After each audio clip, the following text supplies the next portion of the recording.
Ang ganito kalaki at kabilis na wildfire naranasan mismo ng Filipino-American na si June Carlo at kanyang pamilya na nakatira sa isla ng Maui sa Hawaii. Pagka-open pa lang ng pintuan namin, ramdam na namin yung init sa mukha. Pag-escape namin, talaga katapusan na mamatay na kami. Nasusuffocate na po kami nung nag-escape kami. Daming mga sumasabog, yung mga propane galing sa mga bahay. Anong nasa isip mo? Walang natira sa kanilang bahay, pero ligtas at magkakasama naman ang buo nilang pamilya na nanunuluyan muna ngayon sa pinagtatrabahuhan niyang hotel. Pero marami ang hindi nakaligtas. Ayon sa mga otoridad sa Hawaii, 89 na ang namatay at nasa 1,000 pa ang nawawala. Sabi ng konsulado ng Pilipinas doon, nasa 30 ang natanggap nilang tawag ng mga naghahanap ng kaanak at mahal sa buhay. Pero sabi ng Maui Filipino Chamber of Commerce, you can say maybe it's just to not exaggerate, hundreds. Hundreds of Filipinos are missing? Yes. On Maui, Filipinos are the second largest in population. Maaari po totoo, but we don't want to confirm until sigurado kami. 25,000 ang Filipino-American sa Maui, pero almost all of them are US citizens. Kabilang daw sa nagpasaklolo sa konsulado ang lalaking nasa Pilipinas na hindi raw makontak ang ina matapos ang wildfire.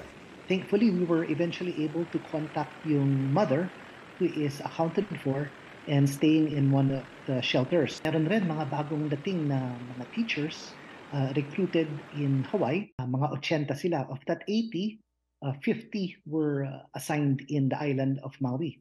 And thankfully, they are accounted for, safe, and in temporary shelters. Pahirapan daw ang paghahanap dahil bagsak ang komunikasyon at wala pa rin kuryente. May mga ulat pang nagtalunan noon sa dagat ang ilang tumatakas sa apoy. Sabi ng konsulado ng Pilipinas, kung may mga nawawalang kaanak sa Maui, Hawaii, kontakin lang sila sa telepono o online.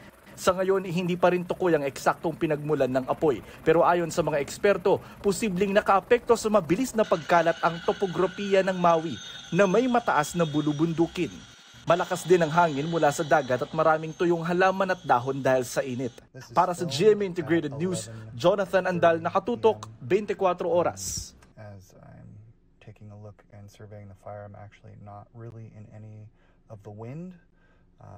And then as you can see, I'm panning and turning around, and in the distance you can see some of those lights. That's where I flew from. That's about 2,600 meters away, where Maui Brewing is. As I'm flying towards the smoke, kind of at a sideways trajectory, I will pan more to the right to see the fire. Namataang papunta sa Pag-asa Island ang mahigit 20 barko ng Chinese fishing militia at tila napalibutan pa nito ang isang barko ng Philippine Coast Guard. Nakatutok si Chino Gaston. Gamit ang Automatic Identification System o AIS para sa mga commercial vessels, nakita ng Maritime Security Analyst na si Ray Powell nitong Biyernes ng gabi ang pagdaan ng mga 21 fishing militia ng China papunta sa direksyon ng Pag-asa Island. Sabi ni Powell, ito raw ang mga barko na nagkumpulan sa may Panganiban Reef na tumulong daw sa pagharang ng resupply mission sa Ayungin Shoal noong August 5. Sa gitna ng mga truck o dinaanan ng mga Chinese vessel, nakikita rin ang BRP Cabra, barko ng Philippine Coast Guard na papunta ring Pag-asa Island. The militia and the Coast Guard that surged into that area, it seems to me were probably there longer than their normal rotation. So I think after the mission, they just previously planned for them all to go back. So it may indicate that they're not expecting another resupply mission soon. Well, I think that they weren't expecting it as per normally scheduled. I'm not sure what they're going to do if, as has been indicated by the AFP, that they do something within the next couple of weeks. Sinusubukan pa naming kunin ang panig ng PCG at Department of Foreign Affairs. Dati nang sinabi ng AFP Western Command na aabot sa halos 500 ang fishing militia sa buong West Philippine Sea. Karamihan, pag-aari at kontrolado ng China Coast Guard o CCG. Ilang araw matapos ang pagbubuga ng water cannon at pagharang ng CCG sa resupply mission sa Ayungin Shoal, nagpunta sa Pag-asa Island si Senator Robin Padilla para kausapin ang mga residente. Sa gitna ng issue sa West Philippine Sea, inilabas ng Okta Research Group ang resulta ng kanilang survey kung saan 70% ng mga Pilipino ang nagsabing nais nilang ipagpatuloy ang pag-iit ng territorial rights sa West Philippine Sea sa pamamagitan ng diplomasya at mapayapang pamamaraan. 65% naman ang pabor na gumamit ng puwersa militar para itaguyod ang karapatan ng bansa sa WPS. 61% naman ang naniniwalang kailangang palakasin ang puwersa at kakayahan ng militar para maprotektahan ang teritoryo ng bansa. Ginawa ang survey noong July 22 hanggang 26 bago ang pambobomba ng water cannon sa mga barko ng Pilipinas sa Ayungin Shoal. Ilang beses nang sinabi ng gobyerno ng Pilipinas na patuloy itong gagamit ng diplomasya para igiit ang mga karapatan ng Pilipinas. Para sa GMA Integrated News, Chino Gaston nakatutok, 24 oras. Mula sa mga driver, mga negosyante hanggang sa mga mamimili, umaaray na sa sunod-sunod na pagmahal ng mga produktong petrolyo. Ang ikangay domino effect ito sa kanilang kabuhayan sa pagtutok ni Maki Pulido.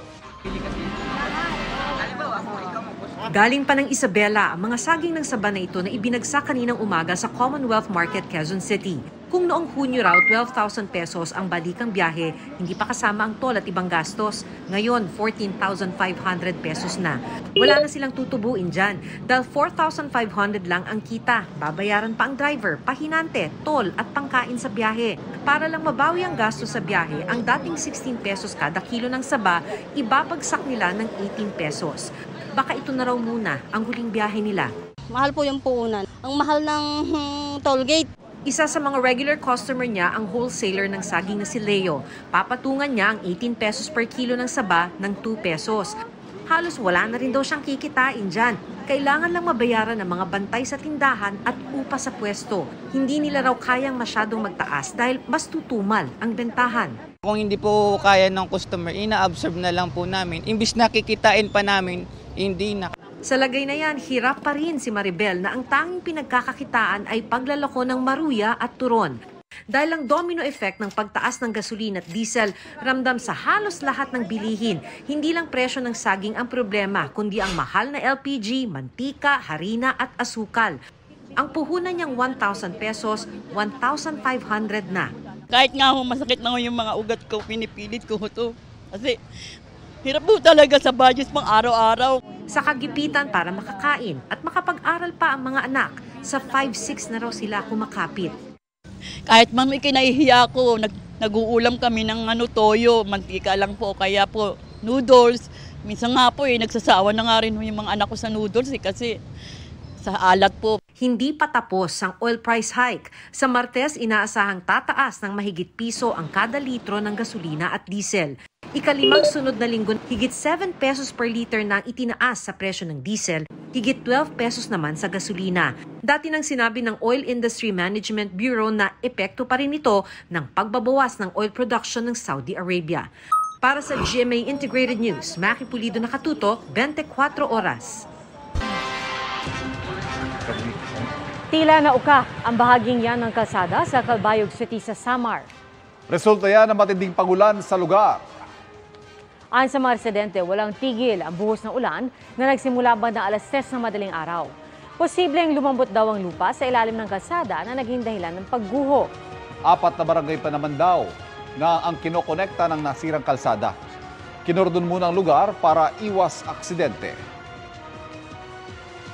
Duda ang ilang eksperto sa sinseridad ng China sa panghihimok umano nito sa Pilipinas na ayusin ang gusot sa Ayungin Shoal.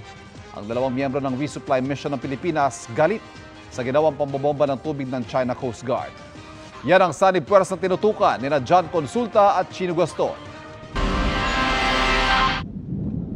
Sa isang pantalan sa Palawan, naghihintay maglayag ang 2 resupply ships na Unaiza May 1 at 2. Ang 2 barkong winotter cannon at tinangkang banggain ng mga barko ng China habang naghahatid ng supply sa mga sundalo sa BRP Sierra Madre. Walang mga nakakabit na armas sa mga barko, pero may navigational at communication equipment na mga ito.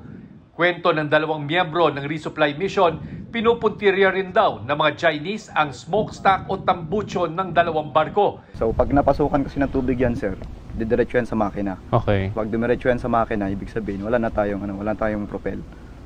Sa mahigit 2 araw na biyaheng papuntang Ayungin, ang mga barkong ito ang bahay at silungan ng resupply team at mga civilian crew ng barko. Dito sila natutulog, kumakain, naglalaba at naglilibang. Sa pangalawang level ng barko, iniimbak ang mga inuming tubig at kung saan nagluluto ang crew. Sa harapang bahagi ng barko, dito yung pilot house, dito nagmamasid yung crew at syempre yung kapitan ng barko. Yung mga bintana na to, sinasara yan kapag nagsisimula ng bombahin daw sila ng water cannon o di kaya kapag masyadong malalakas ang alon at masama ang panahon para wag pumasok yung tubig dito sa mismong pilot house. Galit tayo dun sa ginawa nila. Hindi na nila kinukonsider yung buhay ng mga nandun.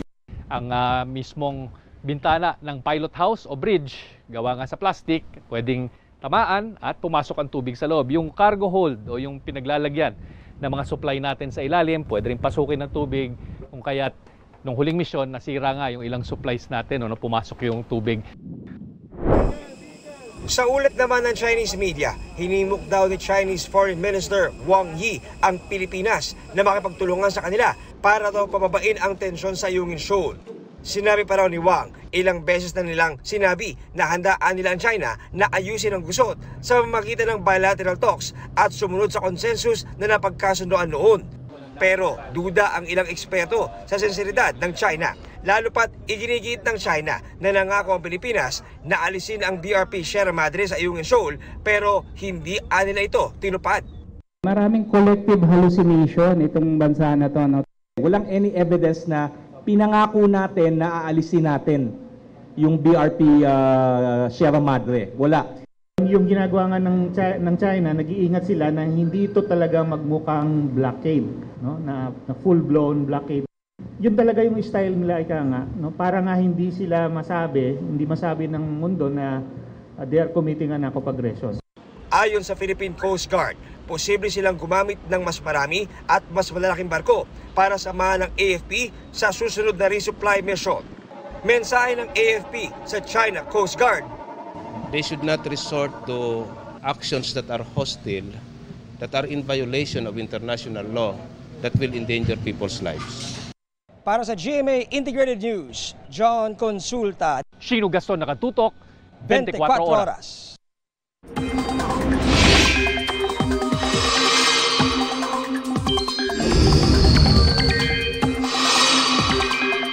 Matinding baha ang naranasan sa ilang bahagi ng Visayas at Mindanao ngayong weekend. Ano kaya ang dahilan nito? Alamin natin kay Amor La Rosa ng GMA Integrated News Weather Center. Amor? Salamat, Pia. Mga kapuso, wala namang bagong sama ng panahon o bagyo na nakakaapekto ngayon dito sa ating bansa.